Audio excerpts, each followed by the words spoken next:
Welcome to the Green Table Talk, where we will have open and honest discussion about transplant. I'm your host, Jennen Johnson. Do you know how long your mom was living with liver failure prior to her telling the family? Process it's so foreign, right? Like, how does one get a kidney? It was so surreal. When I was going through my kidney failure, everybody came out. Everybody had an opinion. Everybody was a doctor. And so I had a whole bunch of suggestions. Do this fast, do that fast. You gotta cleanse, you gotta juice. So my question to you is any of this real? Hello, and welcome to the Green Table Talk, where we will have open and honest discussion about transplant. I'm your host, Jennen Johnson. Today, I have a very special guest. Now, you met my daughter previously in one of the previous episodes, but today you get to meet my amazing husband, Deroy Cater. Deroy, welcome to the show. Thank you for having me, Jean. I'm here to support any way I can. Of course, thank you. I'm glad you're here. So, tell our audience a little bit about yourself. Well, my name is Deroy Patrick Cater. I'm the husband of Jennen Johnson. We've been married for 12 years now. We have a 16-year-old beautiful daughter. We've been together for 17 years. It's been a great time, a lot of ups and downs, but I wouldn't pass for anything in the world. Very grateful. Beautiful. 17 years. Oh my goodness. Wow. Okay. So I know your journey with transplant, because obviously you were on this journey with me. But today we're going to share your side of the story with our audience. So as you know, I have lupus. And lupus was the reason why my kidney started to fail. So what I'd like to hear from you is what went through your mind when I first told you I had lupus? Well, it was a very emotional time there. We first started dating. We were down by Lakeshore by that bridge. And he said, I got something to tell you. So I thought you're breaking up with me or you didn't want to be with me no more. And you said, Deroy, I have lupus. And at first, I was kind of taken back with lupus. You hear about it on TV, but to actually know someone has lupus is kind of mind-boggling, right? So I remember I started crying automatically. I said, Jenny, you have lupus? He said, don't worry, it's okay. It's I have medication for it. It's not bothering me. I'll be okay. And you hugged me and you reassured me everything will be all right. I remember that. I remember that very vividly. So now I also informed you that later on in life, this lupus is going to cause some serious problems for me health-wise and eventually would cause kidney failure. So when you found out that fateful day that we're here and I was going through kidney failure, tell me a little bit about that. Again, it was, I remember you called me from work and you told me the news. And my first instinct was, okay, how will you get this fixed? How will you make sure you're here today? That was my whole mentality. I was hurt, yes, but I was thinking, okay, I have to give you my kidney. That's the first thing I also thought too. How am I gonna give you my kidney? What I gotta do to give you my kidney? A lot of things ran through my mind. Of course, Tatiana too, because you know how you and Tatiana are best friends, right? So I thought that there's no way I could lose you and have Tatiana not have you in her life. That was the first thing that I thought about. So being able to help you, making sure Tatiana still has you, those were my main thoughts and goals at the time. Now, you said that you wanted to find a way to, fix the situation. Yes. One of the ways you thought of fixing the situation was donating your own kidney. So Tell me, what was the process like when you tried to donate your own kidney? Well, you said I had to go to the hospital. I had to run some tests to make sure I was a match. Unfortunately, I wasn't a match because of the blood type, and that was painful. I remember you called me from work again, and I remember I cried on the couch for like a half hour. I was just full of tears. I was mad. I was angry at myself. Why can't I help my wife? Why can't I help Tatiana's mother? That was the first thing that came to me. But then you called me back and said, don't worry, things will be okay. We're gonna work it out. So basically, I drew a lot of strength from you and your positivity that got me through that situation at that time. And you said that, it was a difficult time, obviously. Yes. What was the next steps that you remembered? Like after we found out you were in a match, do you remember if you reached out to family members to see if they can help? Do you remember, like, what was your next steps at that point? Because I know you didn't take it lying down. You didn't just say, oh, that's it. You know what I mean? No, of So course what not. was your next steps? Again, you're right. I reached out to some of my friends and family. I had some of my friends and family actually going out to see if they're a match. Mhm. It came back again that there weren't matches, but we kept fighting, kept fighting until we got that call that day that Hey, changed don't my jump life. ahead. Don't jump I'm ahead. sorry. I'm so excited right now. I'm sorry. I'm just reliving those times. You can't give away the ending yet. I know. I'm sorry. I'm just too excited right now. So That's before that fateful day, I'd yes. like to know if there was any like pushback, or was there any misconceptions that people might have had as to why they didn't want to donate, or were they hesitant? A lot of questions. How was that on your end? Well, again, I'm one of those people too. If I didn't know you and understand the process of donating a kidney or one of your organs, I wouldn't know nothing. I was ignorant to it, to tell you the truth, right? Mhm, So when you told me, you gave me the research and told me you can live with one kidney. mhm, If you do a liver transplant, your liver grows back. So there's mhm, certain things I didn't know until I met you. You told me all this stuff. So when I reassured people that you can live with one kidney, you live a full life, that's when everything started changing. Some of the people I talked to did research. Even mhm. with my cousins, Donovan, he called you. You guys talked about it all the time. Yes. Even he did his research too, right? So it was an eye opener. Again, if we didn't, again, you see things on TV or you hear about it, but to actually live it is two different things. Mhm. Now going through it, I have a better understanding and how you can donate one of your organs and still live a Mhm. full life. Okay, that's true. Let me ask you about your support. We both know that you were there, both you and Tatiana were there to Mhm. help me through and support me through this. Tatiana mentioned previously that she was there. She went to the pharmacy. She, helped get the medication. She helped me with my dialysis or my dialysis exchange. And she could remember, the bags of liquid that were supposed to change. She went with me. So she had this whole, list Yeah. of things that she did. How do you feel you supported me? Which, by the way, I know you did because I was there. But let the audience know how you supported me throughout this journey. Uh, I honestly, like a lie to you, I took your strength and I had to ride with your positivity and your strength and Tatiana, of course. I saw that if one door was closed, another open for you.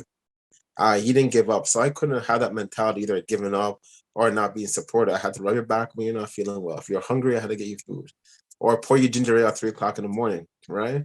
I had to support you. That was my duty as a man, as a husband, and a father to our child, that I make sure you're comfortable. And I promised my mother-in-law, your mother, that I would take care of you. So I couldn't have you, Tatiana, and my mother-in-law on my case for failing you or Mhm. even your father or your sister. Like a lot of people were in your corner. So I No felt that, pressure, no pressure or anything, right? no pressure. I was clutch. So I had to be that guy, that man that you married a few years ago, that I'm proud to say, that there's no if, ands, or buts. I had to do what I had to do.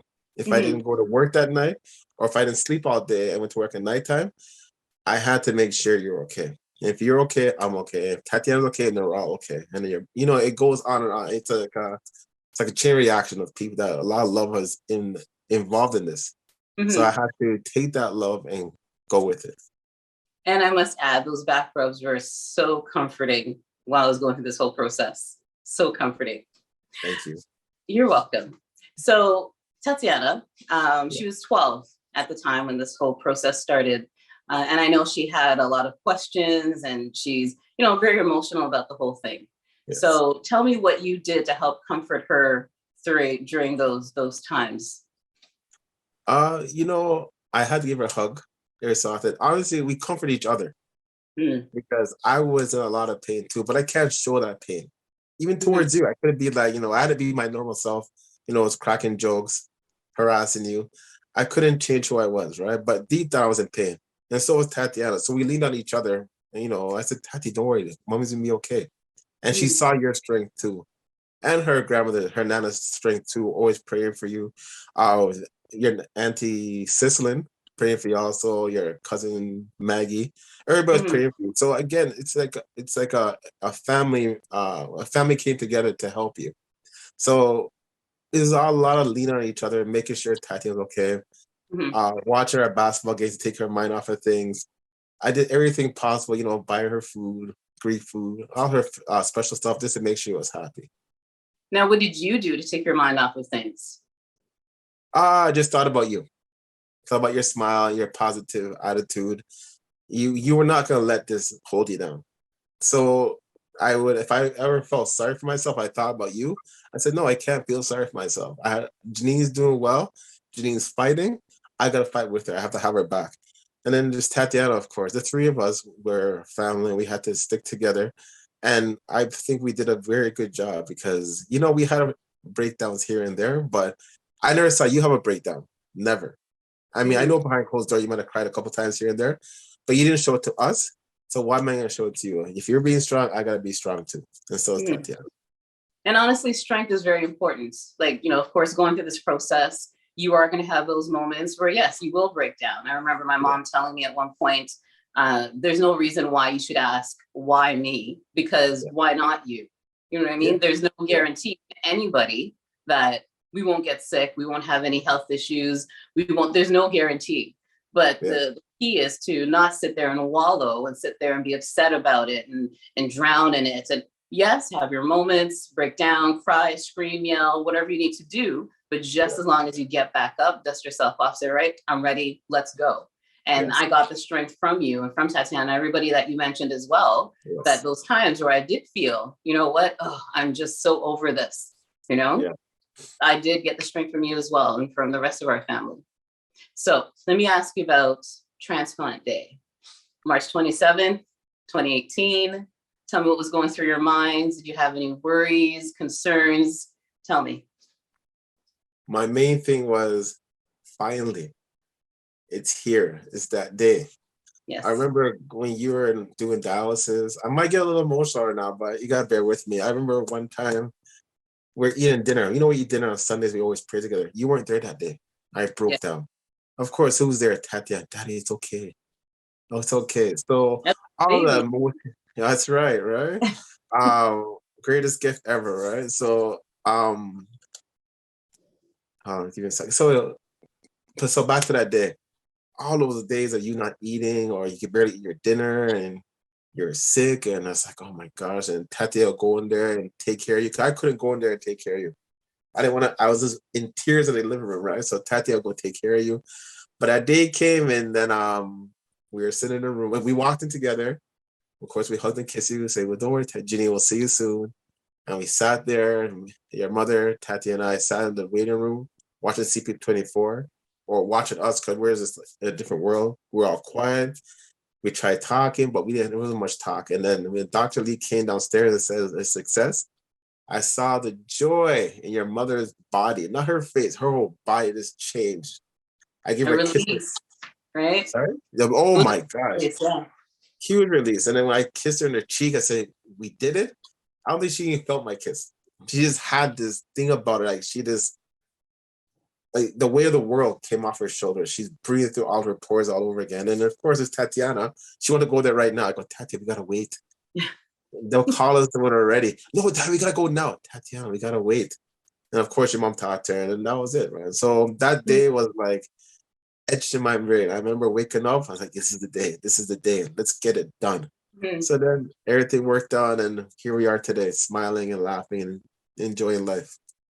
Now, one of the reasons why we're here today is because of the amazing woman by the name of Christy Nolan, Yes. who decided to donate her kidney. Complete stranger.